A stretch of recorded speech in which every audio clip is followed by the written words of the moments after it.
This meeting is being recorded. Thank you, CTSB, for being here. Also, if anyone who's on the Zoom meeting wants to record this meeting, all you have to do is just let the chair know, and we will take care of that. Today is January 24th. The only thing on the select board meeting agenda tonight is a public hearing. And Martin, if you would read either the legal notice that was sent out or the public notice on this hearing, I would appreciate that. Okay. The public hearing notice is dated January 14th, 2022. It says the Sheffield Select Board will hold a public hearing on January 24th, 2022 at 7 p.m. to act on the application of Benjamin Webster for property located at 89 Ashley Falls Road, Sheffield, for the installation of propane tanks. A copy of the application is on file in the town administrator's office. Anyone wishing to view it may call 413-229-7000, extension 152. Anyone wishing to comment on the application is invited to attend this virtual meeting, and so on and so forth. Thank you. Since this is a virtual meeting, first of all, before we get started, before I open that public hearing, I want to introduce the members of the select board that are on this meeting. Martin Mitzoff, who just spoke, Bob Kilmer, and Renee Wood. Also on this meeting are our town administrator, Rhonda Lombard, and her assistant, Jill Hughes. Let me lay out the procedures. We're going to open this public hearing, and Martin has read the legal notice for us. So let me go ahead and lay out the procedures. First of all, I'd like to ask everyone who is not on the board or Rhonda to mute yourselves. I want this hearing to be as smooth as possible. When you are called on, I will ask you to unmute yourself if you have comments to make, all right? So how this hearing is going to be run is as follows. We've read the legal notice so that we know this is a hearing about propane tanks. This is not a hearing about marijuana. This is not a hearing about any of the operations at Ben Webster's location where these propane tanks are to be held. Comments on the marijuana operation and such are not part of this public hearing and will not be accepted. We'll have the applicant, Eric Carlson, who is the representative of Ben Webster, present this application for the installation of propane tanks to everyone on this call, and in particular, the Board of Selectmen. After he has made his presentation, the Board of Selectmen will ask any questions or clarifying points that they wish to. After the Board of Selectmen, our town administrator will have the same, we'll have the next time to ask either clarification or questions. Then what we're going to do, we're going to ask people, and a lot of people have no video, so we'll see how this works. We're going to ask you to raise your hand. You can do that in the chat if you wish, and then we will call on you in order. You'll have 2 or 3 minutes to make your comments. Again, we know the scope of this hearing. The comments will be answered by the applicant for the most part, and we'll go from there. Once the public comments first round has been finished, we'll see if there's any additional comments or questions from the select board and our town administrator.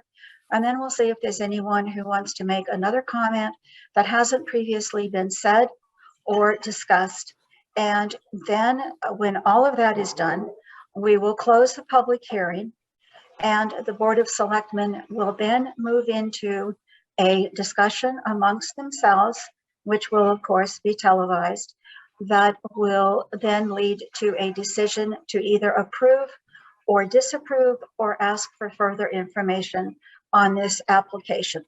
So hopefully we're all set with kind of the ground rules. So I want to turn this meeting now over to Eric Carlson, who is the representative of the applicant. And Eric, you will present the presentation. You will do the presentation of this application for us. Okay, well, thank you, Renee. In a nutshell, the purpose for this hearing is that the way the statutes read, anything above 2,000 gallons of storage on any parcel of land in the Commonwealth requires a license. Currently, there's two 1,000 gallon tanks located at the facility, and they were intended for use as for heat, to be able to heat the greenhouses.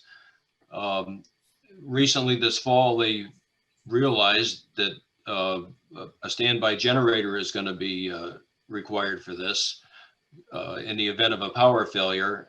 So they had I think 6 generators installed, which don't require a whole lot of gas, but cumulatively it's much more than what it requires more than what's available at the facility right now. So we're looking at adding another 2, probably 1 tank right now, possibly 2 tanks if the 3rd tank doesn't handle it. That being said, the tanks are located, it's kind of hard to describe where they're located, but they're centrally located toward the ends of the greenhouses, and the current 2 tanks are located end to end, and the 3rd and possibly 4th tank will be located end to end to the other 2 tanks. That's about it. I guess I'll field any questions that you have. So just to recap, you are required by law when you get more than 2,000 gallons of propane on a site, correct? Yeah, that's true. Okay. Yes, but you're asking for permission to put both the 3rd and 4th tank. You're not trying to stagger our approval. You're wanting approval for the additional 2,000 for another additional 4,000, correct? Total, when it all is said and done, it'll be 4,000 gallons of storage on site. Okay, let's open this up to questions. Martin, do you have any at this moment? Just one sort of technical question for Eric. Eric, is it typical that tanks of these sizes, of this size, are typically located end to end? Is that the traditional approach, or is that a limitation given the site? Just out of curiosity. It's a site limitation. It's a tight site there, and there's not a lot of extra room in there. So we thought it was the best policy, or not, I shouldn't say policy. It was just worked out best what they landed there end to end, and they kind of worked around it. Okay, thank you. That's all I have. Bob, any questions at this time? I assume that all 4 tanks would be interconnected. Yes, they would. Okay. That's all I have. Okay, Eric, I'm kind of having a little trouble visualizing this, and I wish that you had been able to include a map with your application. So I have not been on this site since the greenhouses have been installed. I do know that the greenhouses do come close to the fence of some properties. So when you talk about the ends of the greenhouses, these tanks are located at the other end of the greenhouses and not the ends of the greenhouses near the fences? I would say that the greenhouses run north and south. I think that's the best. Okay, yeah, that's my understanding, right. And these tanks currently are located at the south end of the greenhouses, and they are not within the setback of the fence. They have to be a specified distance away from the property line, and they exceed that. They're way further away from property lines than they need to be. But basically, you're looking to put 4 1,000 propane tanks. And to be honest, I have no idea what a 1,000 gallon propane tank looks like. I do not know if the traditional home that has a propane tank is like a 250 gallon or 1,000 gallon. I just don't also have a sense of how large these are. This is a limit on my knowledge. But from what it sounds, with the north-south running greenhouses, these tanks are being put closest to the neighbors, the fence that separates the greenhouses from the neighbors' yards. They were between yes, they are between the greenhouse and the fence. And that fence, on the other side of that fence, are neighbors' yards. Yes. All right. And how much, what is the required in an industrial situation? What is the required setback? I know what the setbacks are in this section of this district of town.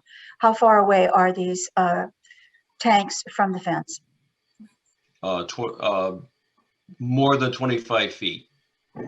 And the property line, I believe, is 10 feet from the fence is 10 feet from the property line.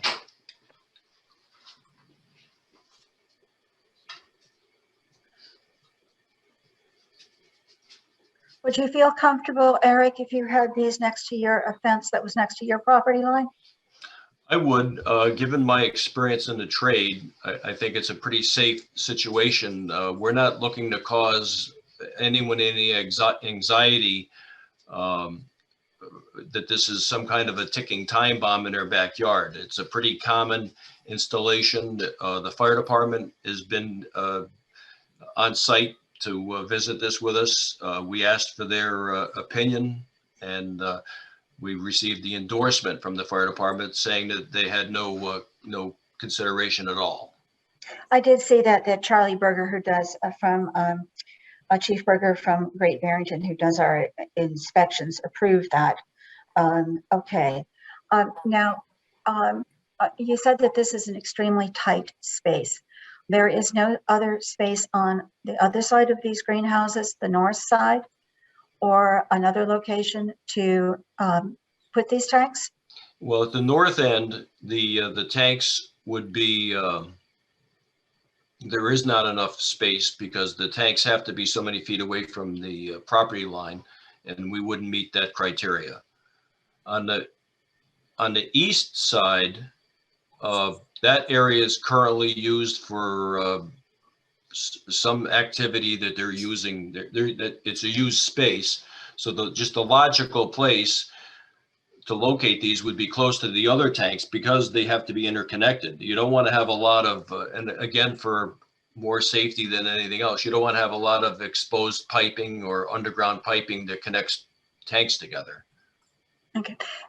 Are you aware that Ben Webster has received any complaints for the location of the 2 current tanks? I have not been aware of any. All right. I'm going to ask Rhonda if she has any questions.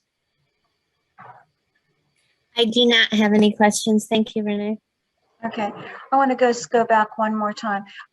Martin or Bob, do you have any other questions at this moment before we open it to public comment? No, thank you. I have none. Okay. So I'm going to follow this, and what I'm going to ask people to do is to go to chat like Rick McDowell just did. And Rick, please, we'll get you unmuted, and please go ahead and ask your questions. Great, thank you. Good evening, everyone. So Eric, for some clarity, these propane tanks are to support the marijuana facility, not Ben Webster's building and where he works out of? Right. It strictly has to do with the facility, the marijuana facility. And it supports its everyday operation, or you mentioned the generators? Are these there just to support generators? They're for standby generators that the only time they'll be used is when there's a power failure. And they don't provide any heat to the greenhouses? They do currently. That's what the tanks that are there right now are 2 1,000 gallon tanks. And there's not enough vaporization if it got really cold out to sustain the heating capability and to run generators at the same time.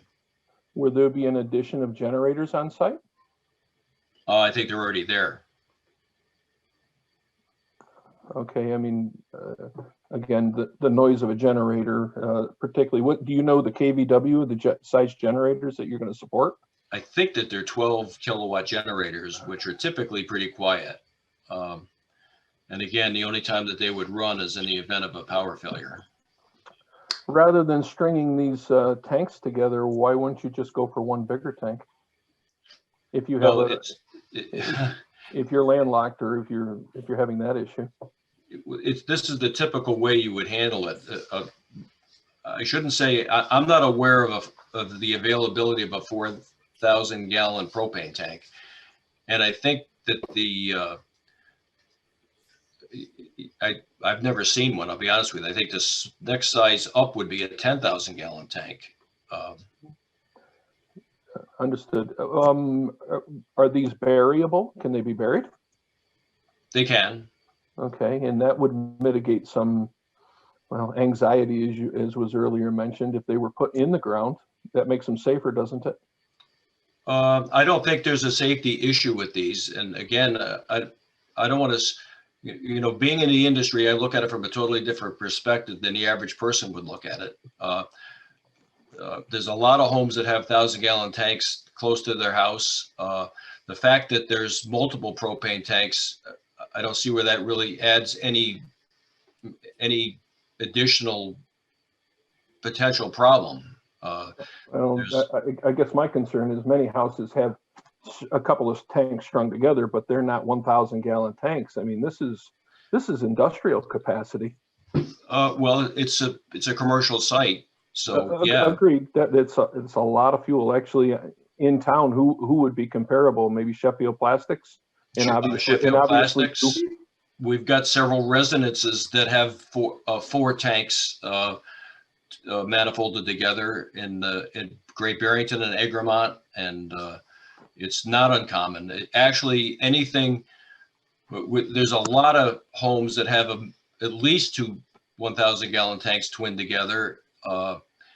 And what that means, that not to get off on a tangent, when you have 2 1,000 gallon tanks, if you wanted to have a little greenhouse or something like that, and you needed a 100 gallon tank to heat a little space, you'd have to apply for this very same license that I'm applying, or Mr. Webster is applying for right now. Anything above 2,000 gallons, it's a threshold that I think someday you'll probably see it change into a different parameter, but currently it's 2,000 gallons. So anything 2,001 gallons requires us to be here at this, going through these motions to get this license. Rick, do you have any other questions at this time? Yes, I do. Can you still hear me? Yes, it would be good if you could speak up a little bit, I apologize. Okay. but you've got about another minute. Okay, so what kind of safety safeguards are on these? I know some tanks have nitrogen dropout valves and so forth. Is there anything like that? It's not required on these tanks. What they do have is excess flow valves that should a line be severed between the tanks, they act instantly and they shut off the flow of fuel from the tank. So you could sit there, I guess, I don't know why you would want to do that, but if you took a hatchet and cut the line off, the line would lose the contents of the line, and then it would shut off. Okay, I guess my last thing is to the board. I know with solar farms, we're asking them to plant shrubs and make them more sightly. If you go up Pike Road, it's not very sightly to look through the backyards of the folks on the north side. I would hope we would give some consideration to that because of what the site is starting to look like. That's all I have. Thank you for entertaining my questions, Eric. Stephanie Spina, please unmute yourself and ask your questions or comments. So I was under the understanding that Sheffield considers marijuana industrial and not agricultural. Is that true? This is not a hearing on marijuana, but the state It's a does follow-up not, question. wait, please, let me finish. The state does not classify marijuana as agricultural. Well, so the second part of So my, what is your so my question your is, question if, so in this is under the presumption that regarding the the propane tanks? okay, it is about the propane. tanks. Propane. If it is true that the town of Sheffield considers marijuana industrial, the town excludes marijuana growing from it agricultural, and to this amount, hang on, I wrote down my question. Hang on one second. Don't they need a special permit if the propane tanks are industrial or for industrial purposes? And is there a permit? First of all, the town is not the one who classifies what marijuana is or isn't. That's done at the state level. So that's classified by the state. It's a non-agricultural product per the state. The purpose of this public hearing is exactly to provide a permit for or against these two additional requested propane tanks. So you're right, a hearing is required, and that's what this hearing is seeking to address. For a permit for them. Okay. I don't really, Rhonda, is it called a permit? A certificate of approval, I think. You're actually going to grant a license, Renee, for them Okay, to a have license. the tanks and store the propane. Okay, a license. Okay. Are you good, Stephanie? I'm all set. Thank you. Okay, thank you. I'm not seeing anyone else come into chat with a question. So just to give you another minute or two to do so if you wish, or to make a comment. Let's go back to the board. Martin, any additional questions? None for me, Renee. Thank you. Bob? No, none for me either. Okay, I've got just a few more. I mean, it's amazing how many, most people aren't aware that, or Eric, could you explain to us, every year this needs to be relicensed, or is this once the license is given, it's given? I believe it's a one-time deal. And I didn't hear the whole question because your audio was a little broken up. If you wouldn't mind asking the question again, I think I missed the first part of it. I'm just wondering if this is a one-time license or if this is something that the board renews every year. You know, I'll be honest with you, I don't know the answer to that. I believe it's a one-time license, but it may have to be renewed. It has to be renewed every year along with all the other licenses, Renee. Okay, wonderful. So if there's something that's whatever, along with the other licenses for propane, et cetera, that are being renewed or come before the select board annually for a renewal, that will be a point also for people to discuss things. Eric, could you just go over, because we did hear some questions from the public, particularly Rick, concerning safety. Could you just go over how these tanks will be connected and what the safety standards are that these tanks are built to as well as installed to? Okay. There's codes. There's NFPA 54. It's and NFPA 58 are the manuals or the guidelines that the state of Massachusetts or the Commonwealth uses as far as a set of instructions on how they're to be connected. It's a pretty specific way they have to be connected. It doesn't leave a lot of individual opinions on how it's going to be connected. It's pretty black and white as to how propane tanks get connected to one another. And it's typically done with excess flow valves that are connected in the POL fittings. That's the reverse thread that's on the propane tank. And it goes from one tank to the other tank with K copper, heavy copper. It's supported. The last ones we did there, we used super strut to go between the tanks, to bridge between the tanks so that there would be no physical damage that could occur to it.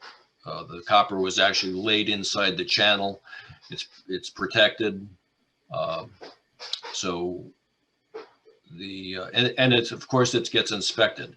When we're done, the gas inspector has to inspect it. And before we turn any valves on and use it, it also has to be re-inspected by the fire department to make sure that we are within the guidelines that they have expected it to be in. Is it inspected on a routine basis? It gets inspected upon completion, and then every year, I mean, every time we make a delivery there, our eyes are on it. If something looks like it's getting out of sync, as far as like shrubbery growing real close to the tanks, we try not to allow that to happen. If there looks like there's potential for some physical damage to the tanks, we have to address that. Okay, I was just kind of trying to compare this to like our heating systems in our home. Usually we have an inspection and a cleaning once a month, or excuse me, once a year or something of that. So you're doing your inspection every time you deliver propane to these tanks. We do, and then there's some yearly maintenance. You know, regulators are only good for so many years, and they get upgraded. The piping is inspected.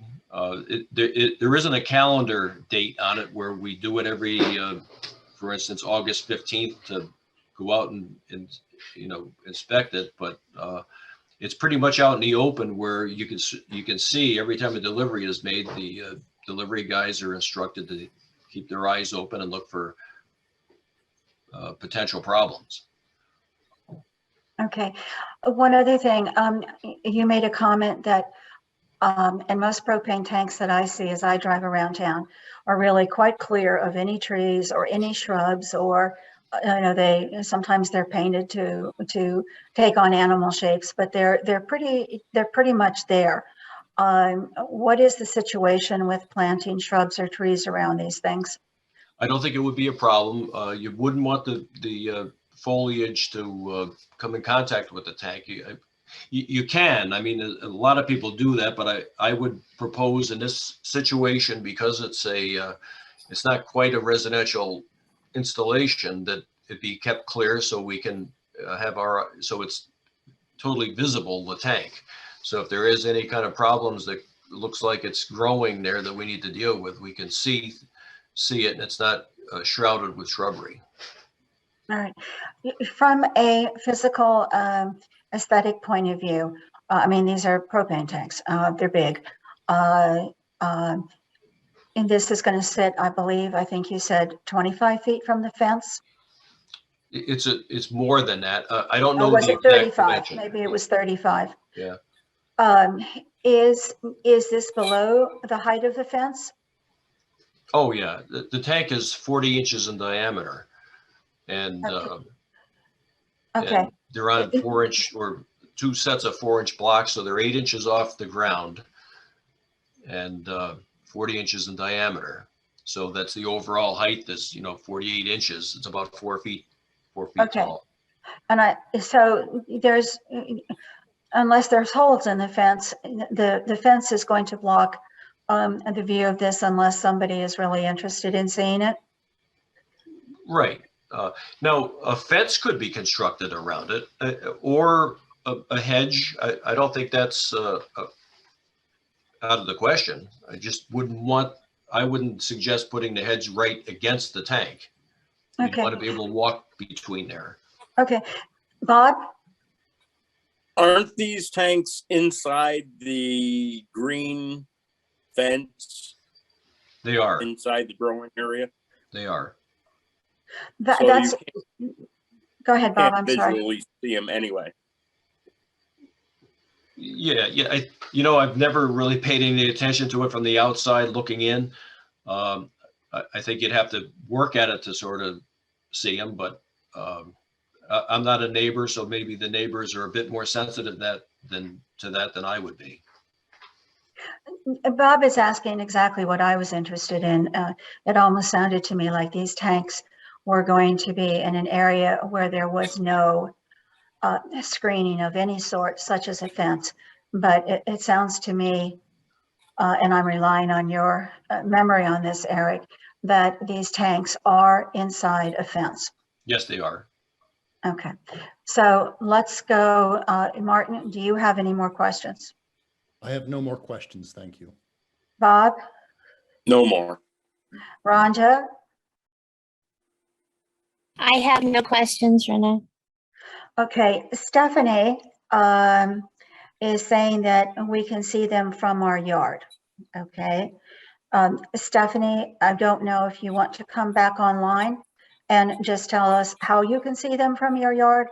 I mean, I don't mean with your eyes, but how is it that you can see them from your yard? Is it not fenced in this area, or what's the situation?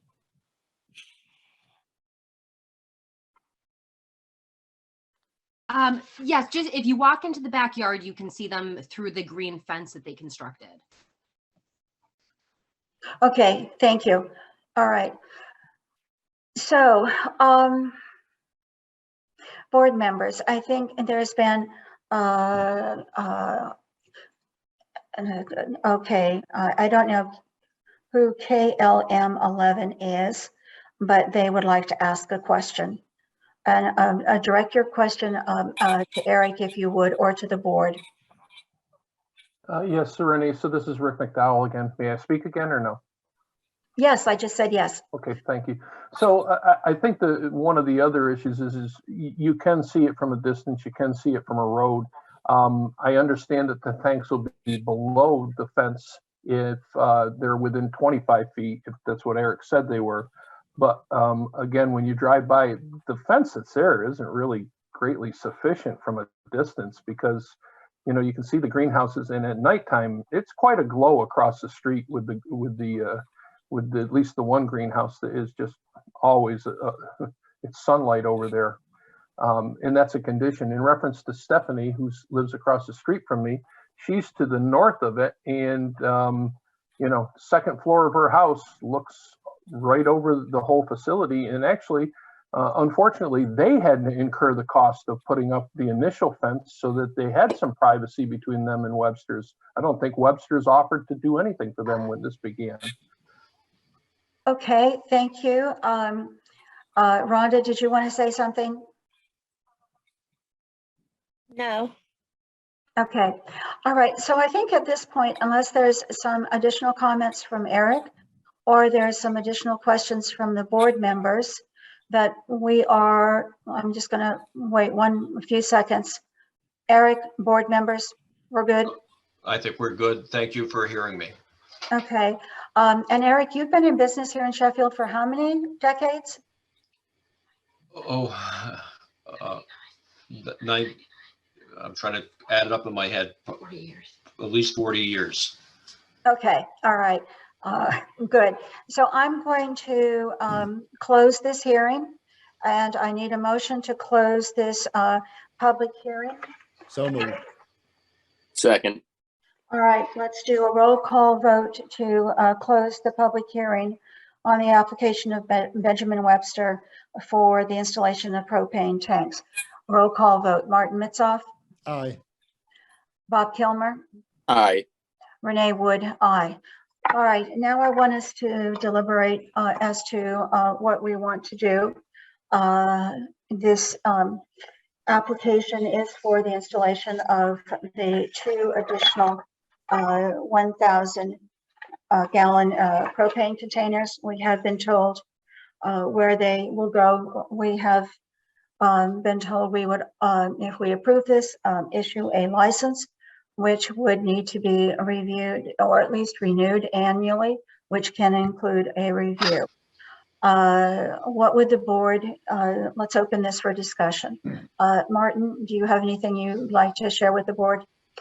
Well, it's my observation that the license doesn't either enable any additional provisions to be attached to it. Either we, and again, this is my interpretation at this stage, either we approve it or we disapprove it. There is a comment section from the fire department for any recommendations, but Chief Berger has written none as the fire inspector. So I understand the concern of some of the residents in the vicinity. I don't see how we can put any fetters or any conditions to our decision on either granting the license or not granting the license. I'm just going to leave it at that for now. Bob? I'm good. The license, far as I'm concerned, should be approved. It's only adding a little more storage, which is necessary. The purpose for the storage is the greenhouses, but that to me is somewhat irrelevant. It is behind the fence. I do understand that the fences are not completely 100% see-through, but they are somewhat of a blind area. I kind of read this the same way that Martin did, is that this is a permit that does not allow, or a license that does not allow landscaping questions or items of that nature. It's pretty straightforward. It's granted or it's not granted. With Chief Berger not having any conditions on it, that to me means that he has viewed this as being a safe installation. I do think, however, that said, that if the board wished to, we could write a letter to, what about the explosion if there is an accident? Stephanie, I'm going to ask you to get in touch with Eric on that. I'm not aware of any propane explosions here in town, and that was not raised during the hearing, and the hearing has been closed. I'm sorry you didn't raise that earlier. I get in touch with Eric Carlson.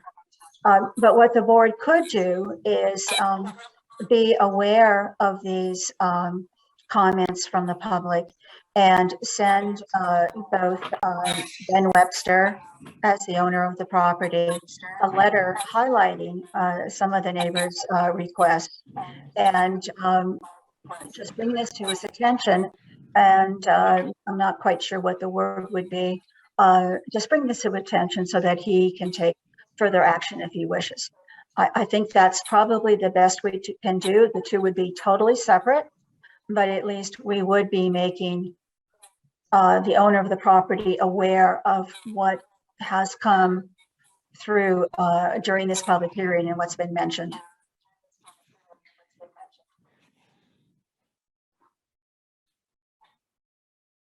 Hello? Sounds like a good idea. I think it's a good approach, Renee. All right, so then I'm going to ask somebody to make a motion. All right, I'll make a motion that the Sheffield Select Board approve the application for license for 89 Ashley Falls Road for the ownership by Benjamin Webster for the addition of up to 2 1,000-gallon propane tanks on the site. That would bring the total site capacity to 4,000 gallons. All right, let's handle this motion and then we'll come back. Bob, is there a second? I'll second, yes. Rhonda, did you want to add something? No. Okay, sometimes I see yellow lines come on and I just can't tell if it's background noise or such. All right, so we have a motion and a second. Is there any further discussion? All right, then let's do a roll call vote. Martin Mitzoff, Aye. Bob Kilmer, Aye. Renee Wood, aye. So the board, Sheffield Board of Selectmen has granted this license as requested. Now, is there a second motion? Well, I'll make a motion that we send a letter to Mr. Webster, making him aware of some of the comments and leave it at his discretion on how to follow up. I'll second that. Okay, is there any further discussion? All right, let's do a roll call vote. Martin Mitzoff, Aye. Bob Kilmer, Aye. Renee Wood, aye. Is there anyone who wants to volunteer to write that letter? I would, but I'm a little bit, I've hurt my shoulder, so I'm a little limited in keyboarding. If not, I will do it. I'll do a draft of the letter to Ben Webster. Okay, thank you very much, Martin. All right, Rhonda, do we have anything else? No, that's it for tonight. Renee. Okay, then I would like a final motion to adjourn this meeting of the Board of Selectmen. And before we do so, I want to thank everyone who participated in this public hearing and also CTSB for recording it. Motion to adjourn? So moved. Second. Roll call vote, Martin Mitzoff, Aye. Bob Kilmer, Aye. Renee Wood. Thank you. This ends the meeting.